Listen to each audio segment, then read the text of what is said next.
আমাদের সমাজে ছোট ছোট মুস্তাহাব ইবাদত নিয়ে অনেক মারামারি আছে, কিন্তু দুর্ভাগ্যবশত একটা ফরজ ইবাদত মৃত রয়েছে, এটা নিয়ে কোনো চেতনা নেই। বরং দুর্ভাগ্যজনকভাবে অনেক আলেম ওলামা এটার কথা বললে তারা বলেন যে কেউ বলেন বাংলাদেশে ওসর লাগবে না। আল্লাহু আকবার। একজন আলেমেরও কোনো দ্ব্যর্থহীন বক্তব্য নেই যে বাংলাদেশ ওসর লাগবে না। অর্থাৎ যাদের আমরা আলেম হিসেবে সর্বজন শ্রদ্ধেয় গণ্য করি, সব বাদ দিই না, বাংলাদেশের হানাফি উপমহাদেশের প্রসিদ্ধ হানাফি ফকিগণকে একজনও কখনোই বলেননি যে বাংলাদেশে ওসর লাগবে না। অথচ লাগবে না কথাটার উপরে বলে দিচ্ছেন কেন তিনি জানেন না। অথবা কেউ বলবেন যে বাংলাদেশে ওসর লাগবে, কেউ তো বলে না। আরেকটা, কেউ বলে না এটাও ঠিক না, অনেকেই বলছে। অনেকে বলেন না যে হয়তো খেয়াল করেননি, অথবা মনে করছেন আছে, অথবা অন্য বড় কাজে ব্যস্ত আছেন। এইভাবে আমাদের দেশে একটা ফরজ নষ্ট হয়েছে। কিভাবে নষ্ট হয়েছে আমরা ইতিহাস শুরু করি। আমাদের ভূমি ব্যবস্থা মোগল যুগে পুরো ইসলামী ছিল না। মুসলমানরা তাদের নিজেদের জমির ওসর দিতেন, তবে রাষ্ট্র প্রশাসন তাদের কোষাগারে আয়ের জন্য অধিকাংশ জমিরই খারাজ নিত। খারাজি জমি এবং ওসরি জমি, এটা আমরা আরেকটা পর্ব করবো ইনশাআল্লাহ, যাতে মুসলমানরা বুঝতে পারেন খারাজি জমির ওসর লাগবে না, এটাও প্রয়োজনে আমরা একটা পর্ব করব যদি সম্ভব হয়। তো প্রথম আমরা বুঝি যে ভারতীয় উপমহাদেশে মোগল সময়ে ইসলামী ভূমি ব্যবস্থা অংশ নষ্ট হয়ে যায়। তারপরেও মুসলমানরা খারাজ দিতেন, ওসর দিতেন। খারাজ হলো ওসরের দ্বিগুণ। খারাজ হয়, যেমন আমরা যদি 100 মনে ওসর হয় 5 মন, তাহলে খারাজ হবে 10 মন। ওসর যদি হয় 10 মন, খারাজ হবে 20 মন। দ্বিতীয়ত, খারাজ ছিল মূলত অমুসলমানদের সম্পত্তির, অনেক সময় মুসলমানদের উপরে আসছে। তারপরে মুসলমানরা ওসর দিতেন, মুসলমানদের জমির মালিকানা ছিল, ওসর দিতেন তারা। এরপরে ব্রিটিশরা এসে, আমাদের পলাশির পতনের পরে ব্রিটিশরা এসে একসময় এদেশে চিরস্থায়ী বন্দোবস্ত নামে একটা ব্যবস্থা করে। অর্থাৎ মুসলমানদের হাত থেকে সকল সম্পত্তি, শুধু এই বঙ্গে, পূর্ব পশ্চিম বাংলায় এটা হয়, ভারতের অন্য কোথাও হয় না, এরা পুরো জমিটা কেড়ে নিয়ে জমিদারদের দিয়ে দেয়। তাহলে সকল মুসলমান ভূমিহীন হয়ে গেল, শুধু অল্প কিছু জমিদারের হাতে সম্পত্তি চলে গেল। এখন ভূমিহীন, তাদের ভূমি ব্যবস্থা ইসলামী থাকলো না, ওসর জাকাত এগুলো সব উঠে গেল, খারাজও থাকলো, কিছুই থাকলো না। পাকিস্তান হওয়ার পরে পশ্চিম পাকিস্তান বা সেখানে ওসর ছিল, অনেকে ওসর দিতেন, এখনো দেন, কেউ খারাজ দিতেন, এখনো দেন। কিন্তু আমাদের বাংলাদেশে এই যে চিরস্থায়ী বন্দোবস্তের মাধ্যমে পুরো ইসলামী ভূমি নষ্ট করা হয়, এটা ওই জমিদারের জায়গায় থাকলো সরকার। জমিদার খাজনা নিত, সরকার খাজনা নেই। জমিদার কিন্তু খারাজ নিত না, সে জমির ভাড়া নিত, সেই ভাড়াটা সরকার নিতে থাকলো। কিন্তু মুসলমান যে জমির মালিক হওয়ার পরে তার ওষুধ দিতে হবে না হবে, এটা মুসলমানদের অগণিত সমস্যা। এই সমস্যাটা নিয়ে তেমন কোনো আলেম বুজুর্গ নজর দিতে পারেননি, ফলে জিনিসটা অজানা রয়ে গেল। এই অজানা অবস্থায় এখন কোনো আলেমকে প্রশ্ন করলে 3টা উত্তর, বাচ্চা কয়েকটা গতানুগতিক উত্তর, যে লাগবে না। এটা জঘন্য কথা, কোনো আলেম বলেননি লাগবে না। এর বাকিটা আমরা আলোচনা করব। দ্বিতীয় কথা হলো, কেউ বলেন অন্য আলেম বলে না কে, এখন কোনো আলেম বলছে না বলে আমি ফরজ ইবাদত তরক করব। 3 নম্বর কথা হলো, কেউ বলেন যে বাংলাদেশ অনিসলামী দেশ বা ইসলামী দেশে এখানে কোনো ওসর লাগবে না। অথচ অনিসলামী দেশে ওসর ফরজ, ইসলামী দেশে খারাজ থাকলে খারাজ দিয়ে ওসর বাঁচার মুক্তি আছে। এই জন্য ফেকা ইবারত হলো ইয়াজিবুল ওসরু ফি আরদিন ওসিয়াতিন ও ফিল আরদিল্লাতি লা ওসিয়া ওয়ালা খারাজিয়া। যেটা ওসর খারাজ কিছু নেই, ওটারও ওসর দিতে হবে ফরজ, আবার যেটা ওসর তা তো দিতেই হবে। কেউ বলবেন যে আমরা যেহেতু খাজনা দিই তাহলে ওসর দেবো কেন। এরকম নানান ধরনের, খাজনা দিলে যদি ওসর মাফ হয়, তাহলে তো দোকানের ভাড়া দিলে বা দোকানের খাজনা দিলেও তো আর দোকানে যে আমরা ব্যবসা করি জাকাত দেওয়া লাগবে না। তো এই ধরনের অস্পষ্টতা, অর্থাৎ জিনিসটা আমাদের দেশে নেই। আমরা আলেম ওলামারা, আল্লাহ তাআলা সকল আলেমকে দিনের জন্য চিন্তা করার তৌফিক দেন। আমরা বিভিন্নভাবে মাযহাবকে না বুঝে, দিনকে না বুঝে একটা ফরজকে মেরে ফেলছি। আমরা আগেও আপনার সাথে আলাপ করছি এই ব্যাপারে, যে জুমার নামাজ এটা আমাদের হানাফি ফিকহ, হেদায়া এবং সব কিতাবে ইবারত আছে যে লা তাসিহুল জুমা, জুমা জায়েজই হবে না, পড়লেও হবে না, আজীবন জুমা পড়লে বেনামাজি থাকবে। ইল্লা ফি মিসরিন জামে, বিশাল বড় শহর হতে হবে, বৃহৎ জামে, যেটা সব মানে থাকবে। সেই জামে কি, এটাও হেদায়ের ইবারত, যে কুল্লু মাউদিন ফিহি আমিরুন ওয়া কাদিন ইনাফিযু আল আহকাম ওয়া ইউকিমুল হুদুদ। বৃহৎ শহর কোনটা, যেখানে একজন গভর্নর থাকতে হবে এবং সেখানে একজন বিচারপতি থাকবে যিনি ইসলামের শরিয়া বিধান কায়েম করবে। এইটা হলো বড় শহর, যেখানে শুধুমাত্র জুমার নামাজ জায়েজ হবে। এবং ওয়ালা তাজুজু ইল্লা লিসসুলতান, জুমার নামাজ জায়েজ হওয়ার দ্বিতীয় শর্ত যে জুমার নামাজে রাষ্ট্রপ্রধান, শাসক বা গভর্নর নিজে নামাজ পড়াবেন। আউ লেমান আমার আলাহু সুলতান, অথবা গভর্নর যাকে বলেছেন হ্যাঁ আপনি জুমা পড়ান। এটা কিন্তু ফেকা। এই ফেকাকে যদি আমরা আক্ষরিক ধরি মাযহাবকে, তাহলে বাংলাদেশের কোথাও জুমা পড়া যায় না, জায়েজই না, জমা হবে না সারা জীবনে। হ্যাঁ, কারণ আমাদের দেশে কোনো শহরে ইসলামের আইন কায়েম করা হয় না, আর গ্রামে গঞ্জে তো কোনো বিচারকও নেই, গভর্নরও নেই, হ্যাঁ শহরও না। 3 নম্বর, যে বাংলাদেশের লক্ষ লক্ষ মসজিদে কোনো সরকারি পারমিশন নেই। মসজিদে বানাইছে তাই সরকার জানে না, না এমপির পারমিশন আছে, না জেলা প্রশাসকের পারমিশন আছে, না ইউএনওর পারমিশন আছে, কারোর পারমিশন নেই। সরকার জানেও না যে ওখানে মসজিদ আছে, অনুমোদন সরকারের পরিসংখ্যানের বাইরে লক্ষ লক্ষ মসজিদ রয়েছে। তো তাহলে আমাদের দেশে জমা হচ্ছে না, আমরা কি করব? ওলামারা আমাদের পথ দেখিয়েছেন। সেই পথটা হলো যে ইসলামের শরিয়া সুন্নত টিকাতে হবে, ফেকাকে ফ্লেক্সিবল করতে হবে, ফেকাকে এমন ভাবে ব্যাখ্যা করতে হবে যাতে ইসলাম তো ঠিক থাকে, কোরআন সুন্নাহর সাথে সাথে।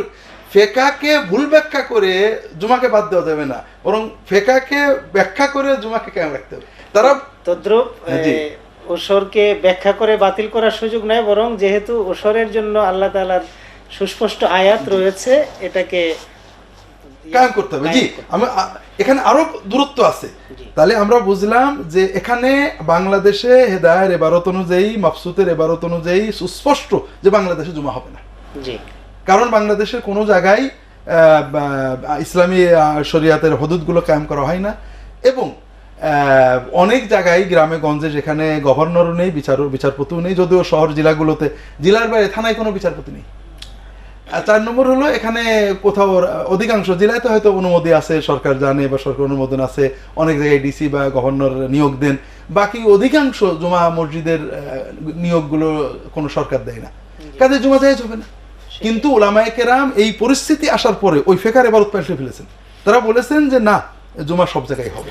আলহামদুলিল্লাহ স্যার, আমরা একটা ছোট্ট বিরতি থেকে আসি, এরপরে আমরা আরো বিস্তারিত শুনবো আপনার কাছ থেকে এই বিষয়ে।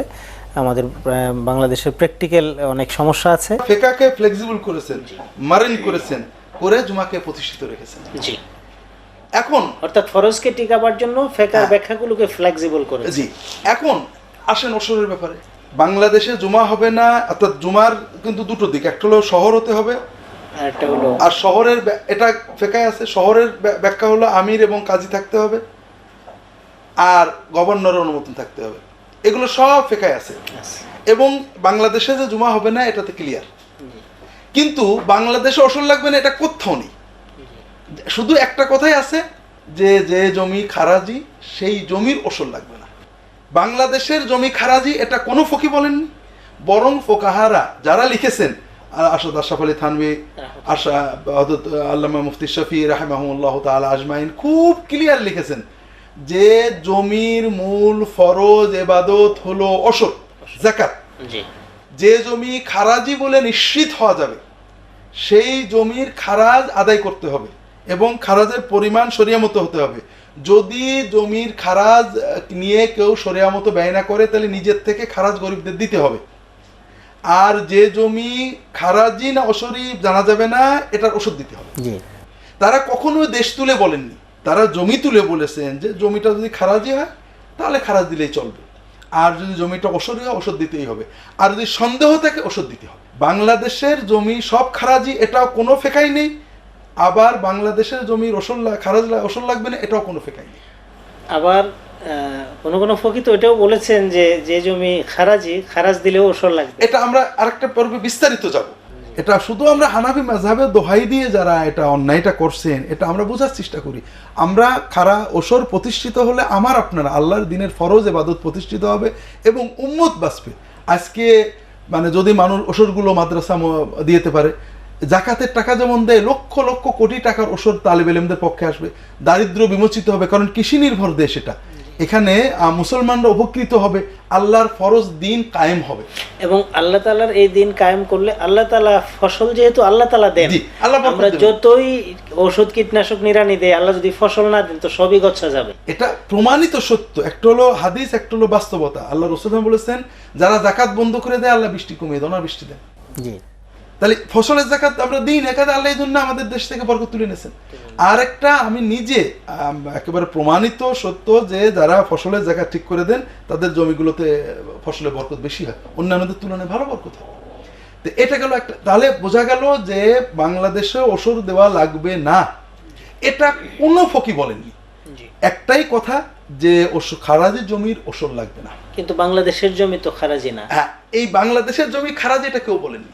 বাংলাদেশে আমরা যেটা দিই খাজনা, এটা খারাজ, এটা কেউ বলেনি। তো এটা আমাদের প্রচন্ড মারাত্মক ভুল। এবং সবচেয়ে বড় যে আমরা হঠকারিতা করে একটা ফরজ ইবাদতকে মেরে ফেলছি। এই জন্য আমাদের ওলামাদের সচেতনতা দরকার, সাধারণ মুসলমানদের সচেতন দরকার। মানে ওয়াইন আফতাকাল মুফতুন দামা এরিবুকা ইলা মা লা এরিবুকা, রাসূলুল্লাহ সাল্লাল্লাহু আলাইহি ওয়াসাল্লামের কথা।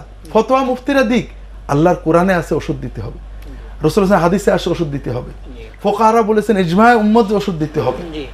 ওষুধ দিতে হবে না কেউ বলেননি, শুধুমাত্র কয়েকজন ফকি বলছেন খারাজ জমির ওষুধ দিতে হবে না। কোনটা খারাজি কোনটা ওষুধ জানি না, আমি ওষুধ দিয়ে দিই, আমার ইবাদত পালন হয়ে যায়। এটাতে কেন আমরা আমার দিন নিয়ে, আমি যদি ওষুধ দিই, ওষুধ না হলে নকল দান হবে, আর ওষুধ না দিই তাহলে একটা ফরজ তরকের গুনাহ নিয়ে কিয়ামতে উঠতে হবে। তা আমি কেন এটা করব? উলামায়ে কেরাম যদি আমরা এইভাবে ফরজ ইবাদতের পথে বাধা হয়ে দাঁড়াই, এই উম্মতের সব গুনাহগুলো আমাদের ঘাড়ে নিয়ে উঠতে হবে। কারণ এই আয়াতটি তো দ্ব্যর্থহীন। স্যার, আপনি যদি আয়াতটি আমাদের দর্শকদের উদ্দেশ্যে বলতেন এবং অনুবাদটা বলতেন। জি, আল্লাহ বলছেন ওয়ানফিকু মিন তাইয়্যিবাতি মা কাসাবতুম ওয়া মিম্মা আখরাজনা লাকুম মিনাল আরদ। আল্লাহ বলছেন তোমরা ব্যয় করো, অর্থাৎ যাকাত দাও তোমাদের উপার্জন থেকে, পবিত্র উপার্জন থেকে, আর তোমাদের জন্য জমিন থেকে যা বের করেছি তার যাকাত দাও। জি, এটা কোন জমিন বাদ পড়বে, খারাজি বাদ, ওসরি বাদ, এই জমি বাদ, সেই জমি বাদ। এই জন্য ইমাম আবু হানিফা রাহমাতুল্লাহ নিসাবও রাখেননি এখানে, যে আমাদের দেশে ব্রিটিশরা রাষ্ট্র ব্যবস্থা নষ্ট করে দেয়, ভূমি ব্যবস্থা, ওইটা আর ফিরে আসেনি। উলামায়ে কেরাম অধিকাংশ, কেউ কেউ সচেতন হয়েছেন, আল্লামা আশরাফ আলী থানভী রহমতুল্লাহ, আল্লামা শফি রহমতুল্লাহ আলাইহি, এবং ভারতের অনেক আলেম, দেওবন্দের আলেম, অন্যান্য আলেম, তারা লিখেছেন যে ওষুধ দিতে হবে। ভারত বা এমনকি ভারত, সেখানের মুসলমানদের সকল জমির ওষুধ দেওয়ার কথা ওলামারা বলছেন। তবে আমরা ইত্তেলা নেই, পড়াশুনো নেই, আবার আমাদের এই না জানাটাকে পোক্তা করার জন্য আমরা এটা এই অবস্থায় রেখে দিচ্ছি। আল্লাহ তাআলা আমাদের হেফাজত করুন, আমিন আমিন। তো স্যার, এই ওসরি জমি আমরা যে বলি যে জমির খাজনা দেয়া হয়েছে সেই জমির ওসর লাগবে না, জি, এটাকে ওসর খারাজ কিছুই বলা হয় না, কিছুই বাংলাদেশ সরকারের পক্ষ থেকে বলা হয়নি না। এটা এখন না, শুধু আমাদের বাংলাদেশের ফিকহ জগতে সবচেয়ে প্রসিদ্ধ বইকে বলা হয় শামী। শামী, ওনার নাম মোহাম্মদ আমিন ইবনে আবেদিন শামী। উনি আজ থেকে প্রায় 150 বছর আগে ইন্তেকাল করেছেন, অর্থাৎ আমাদের 150 বছর আগের ফকি। তিনি লিখেছেন 150 বছর আগে কিন্তু এটা ঘটে গেছে, অর্থাৎ যখন চারিদিকে কেবল ব্রিটিশ উপনিবেশ শুরু হয়েছে, তুর্কি খেলাফত ব্যবস্থা রয়েছে, এই অবস্থাতে উনি বলছেন যে বর্তমানে মুসলমানদের দেশগুলোতে কোথাও খারাজ নেই। সরকারকে আমরা যেটা দিই এটা উজরা, ঠিক আরবিতে উজরা শব্দ, উজরা মানে ভাড়া। আমরা সরকারকে ন্যূনতম ভাড়া বা ট্যাক্স দিই, এর কারণে কোনো ওসর বা খারাজের ঘাটতি হবে না। এই জন্য সকল জমির ওসর দেওয়া ফরজ। যে খারাজ অর্থাৎ খাজনা দিলে খারাজ হয়, এখানে দুটো মানে ভয়ঙ্কর ভুল রয়েছে। একটা হলো খাজনাকে খারাজ মনে করা, খাজনা কখনোই খারাজ নয়, যদিও খাতে মিলে গেছে। খাজনা যদি খারাজ হয় তাহলে ব্যায়াম, ডন বৈঠক নামাজ হবে, অথবা দোয়া করা নামাজ হবে, আর 2 ঘন্টা না খেয়ে থাকা রোজা হবে। 2 ঘন্টা না খেয়ে থাকা যেমন রোজা নয়, ডন বৈঠক করা যেমন নামাজ নয়, তেমনি খাজনাও খারাজ নয়। খাজনা আর খারাজ এক নয়। 2 নম্বর হলো যদি কোনো জমি উসরি হয়, আমরা এখানে ইনশাআল্লাহ দর্শকদের জন্য উসরি এবং খারাজি জমি আলোচনা করব। যদি কোনো জমি ওসরই হয়, ওই জমির 100 কোটি খারাজ দিলেও ওসর মাফ হবে না, খাজনা দিলেও ওসর মাফ। একটা জমি ওসরই, জালেম সরকার হাজ্জাজ ইবনে ইউসুফের মতো সরকার এসে তার খারাজ নিয়ে নিল, তোমার খারাজ দিতে হবে। 3 বার খারাজ নিলেও মুমিনের, যেমন সরকার ইনকাম ট্যাক্স নিল, সন্ত্রাসী এসে তার ট্যাক্স নিয়ে গেল, সেজন্য আমার আল্লাহর ফরজ ইবাদত জাকাত মাফ হবে না। ঠিক ওই রকম একটা হলো যে খাজনা মানে খারাজ না, বাংলাদেশের অধিকাংশ জমি ওসরি, আর ওসরি জমির খাজনা নয়, খারাজ দিলেও ওসর মাফ হবে না। এই জন্য যারা মনে করেন আমরা খাজনা দিচ্ছি কাজেই এটা খারাজ হচ্ছে, আর যেহেতু খারাজ হচ্ছে কাজেই আর ওসর লাগবে না, তাদের অবস্থা এরকম যে মনে করেন আমি ফজরের পরে 2-3 বার ডন বৈঠক করলাম, কাজে আমার ফজরের নামাজ হয়েছে, আমার আর নামাজ লাগবে না, তার অবস্থা এরকম। শুক্রিয়া স্যার, আপনি খুব চমৎকারভাবে আমাদের দেশে কিভাবে আল্লাহ তাআলার ফরজ ওসর বা ফসলের জাকাতের ইবাদতটি উপেক্ষিত হচ্ছে, আপনি ঐতিহাসিক প্রেক্ষাপটে কোরআন সুন্নাহর আলোকে, ফিকহের আলোকে আপনি আমাদেরকে তুলে ধরেছেন। আমরা এই বিষয়ে আরও বিস্তারিত শুনবো পরবর্তী পর্বগুলোতে। আজকে আর আমাদের সময় হাতে নেই, আপনি কষ্ট করে আমাদের স্টুডিওতে এসেছেন।